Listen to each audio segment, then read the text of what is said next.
Bonjour à toutes et à tous, c'est un plaisir de vous retrouver pour une nouvelle émission de 100% Quintet. Ce vendredi soir, on va prendre la direction de l'hippodrome de Paris-Vincennes pour le prix Charles-Émile. C'est une compétition réservée aux trotteurs d'âge qui en découdront sur les 2700 mètres de la grande piste. Tous s'élanceront du même échelon. Vous allez voir à l'étude du papier, c'est des concurrents que vous connaissez parfaitement bien et on peut d'ores et déjà dégager deux bases relativement incontournables.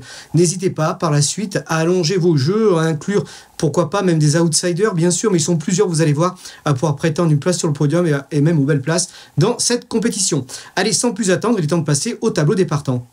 Allez, c'est la jument de classe Iroise de la Noé, le numéro 1, qui ouvre le bal du tableau des partants.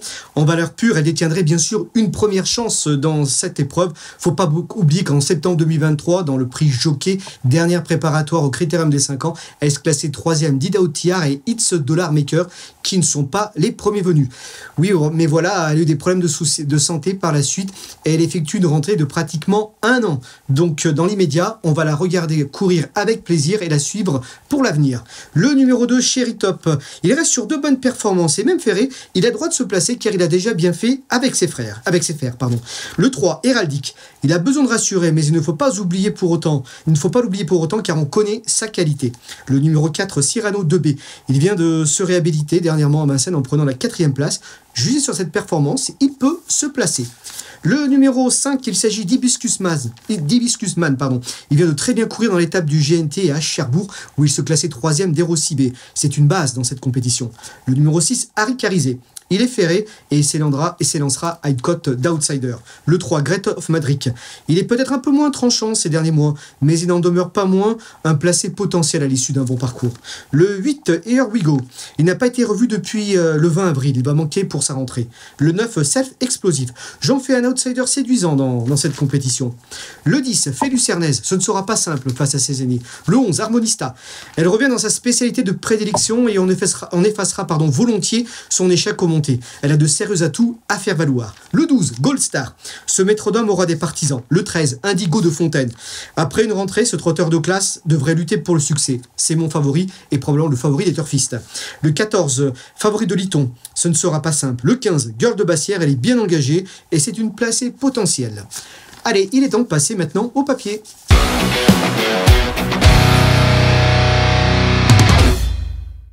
Allez, mon choix préférentiel et sans véritable surprise, c'est porté sur le numéro 13. Il s'agit d'Indigo de Fontaine. C'est un cheval de classe. À mon avis, il est amené à franchir un palier, voire deux, au cours du prochain meeting d'hiver. On se souvient que lors du précédent hiver, il avait totalisé 4 victoires sur la cendrée parisienne. Tous obtenus sur les parcours de tenue de la grande piste.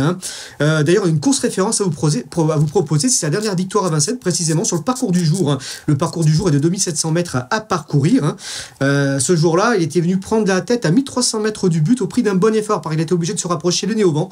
Et par la suite, il a repoussé avec une certaine facilité Hibiscus Man, qui prendra part également à cette compétition. Hibiscus Man se défendait bien en prenant la 2e place. Il n'a pas abdiqué jusqu'au bout. Hibiscus Man n'avait pas eu non plus un super parcours, parce que quand Indigo de Fontaine s'est rabattu en tête, lui, il a été le nez au vent pendant plus de 1000 mètres. Donc c'est quand même pas rien. La performance est vraiment de choix. Donc c'était une course référence que je tenais à vous proposer, parce qu'Indigo de Fontaine est le favori, et derrière Hibiscus Man sera son principal rival. C'est une course relativement parlante. Sachez que il a passé lors de ces 7 dernières sorties, lors de ces 7 dernières victoires, Indigo de Fontaine a battu à 3 reprises, a barré le chemin du succès à 3 reprises à Hibiscus Man. C'est pour enfoncer un peu le clou, donc ce qui est pas rien. Et la dernière fois qu'il l'a battu, les 2 dernières fois, c'était lors du précédent meeting d'hiver. Donc c'est des performances relativement parlantes, donc des lignes plutôt intéressantes, parce que Hibiscus Man, comme je le dis, sera son principal rival au papier. Donc le fait de l'avoir battu, quand même, lui avoir barré 3 fois le chemin du succès, Hibiscus Man se contentait alors de la 2e place, c'est quand même une bonne ligne pour Indigo de Fontaine. Je pense que c'est un cheval encore en retard de gain et comme je le dis, il va sûrement monter les échelons lors du précédent meeting d'hiver. Là, il a effectué une très bonne rentrée dernièrement, donc c'était très bien, il a dû monter en condition et je pense que là, il doit être vraiment affûté pour cette course. Un petit chiffre à vous proposer, parce que c'est un trotteur vraiment dur à l'effort, il n'a besoin de personne dans un parcours et ça, c'est vraiment un avantage.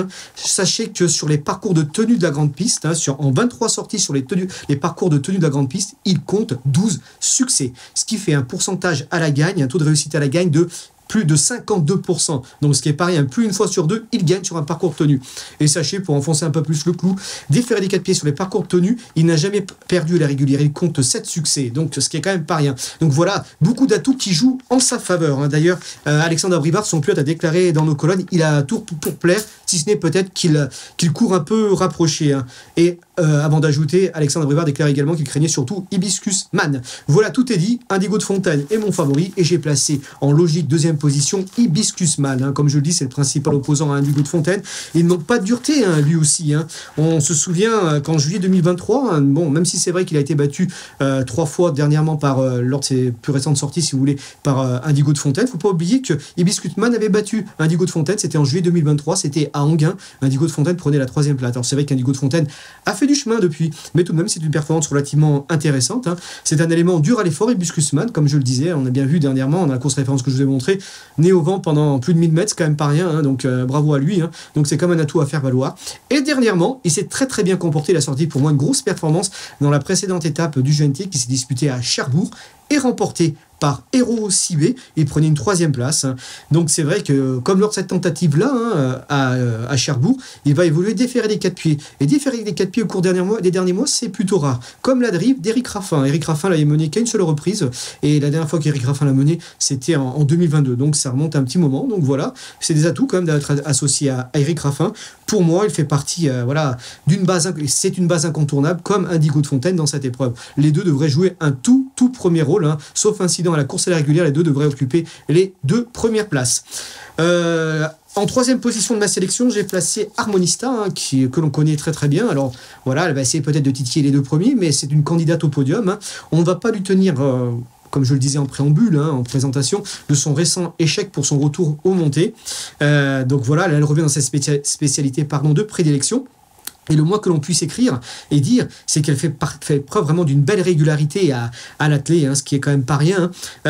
Faut pas oublier que depuis janvier 2023, en se basant simplement sur cette performance-là, elle compte 4 succès et 13 places en 21 sorties, ce qui fait un pourcentage de réussite à l'arrivée depuis le 1er janvier de 83%, ce qui est énorme, ce qui va attirer l'attention bien sûr des quintéistes.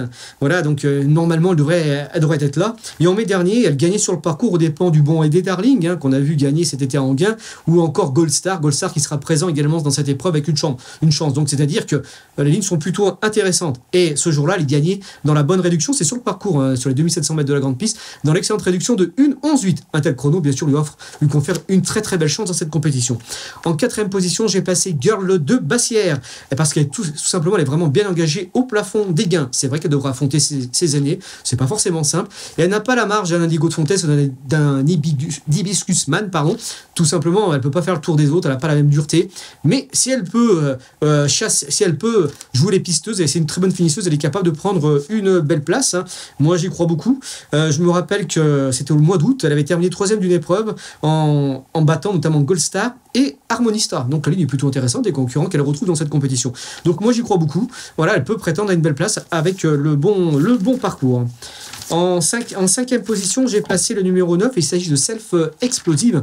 Après une longue absence, il effectuait son retour, c'était à La Capelle dans le Grand Prix de la Fédération Régionale du Nord. C'était en septembre dernier, après une longue absence, et il se classait 7e ce jour-là.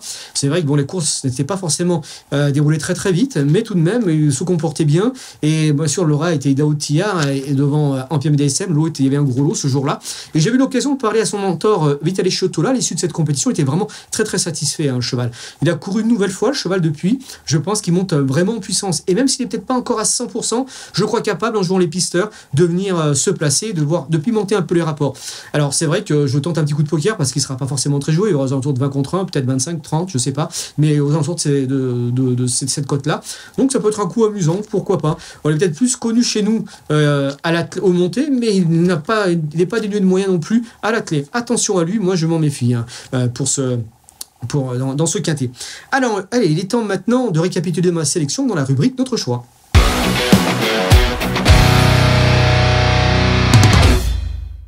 Allez, tout au long de ma sélection, j'ai placé le 13 Indigo de Fontaine, suivi du 5 Hibiscus Man, du 10 Harmonista, du 15 Girl de Bassière et du 9 Self Explosive. 3 chevaux pour compléter une sélection en 8. Le 12 Goldstar, qui est vraiment mon regret. Il fallait faire des choix. Je voulais tenter quelque chose en passant Self Explosive, donc je l'ai relégué en 6e position, peut-être à tort. C'est vrai que c'est un cheval quand même, il ne faut pas perdre de vue qu'il a déjà trotté une 11,5 sur ce parcours, un chrono qui lui confère bien sûr une très très belle chance dans cette compétition. En 7e position, j'ai placé le 2 Cherry Top. Franchement, il est capable de se placer même avec ses fers. Et ensuite, celui du 3 Héraldique. C'est un aimant qui a de la qualité, il pourrait se rappeler notre bon souvenir. Voilà, donc moi j'y crois. Un petit cheval du jour pour conclure. Je vous propose Killjoy Lady, elle reste sur un succès. Le coup d'avant, je pense qu'elle a été distancée de la première place vraiment d'une manière un peu trop sévère à mon sens. Elle aurait pu rester sur 2 succès consécutifs. Là, elle va affronter les mâles. C'est vrai que le lot est un peu plus relevé, mais tout de même, je crois qu'elle a de la marge encore. Elle a de la marge et elle peut au moins finir sur le podium. Pourquoi pas jouer encore la gagne. J'avoue que c'est une jument qui est en plein progrès, il faudra la suivre. Merci à vous pour votre écoute et je vous dis à très bientôt pour une nouvelle émission de 100% Quintet.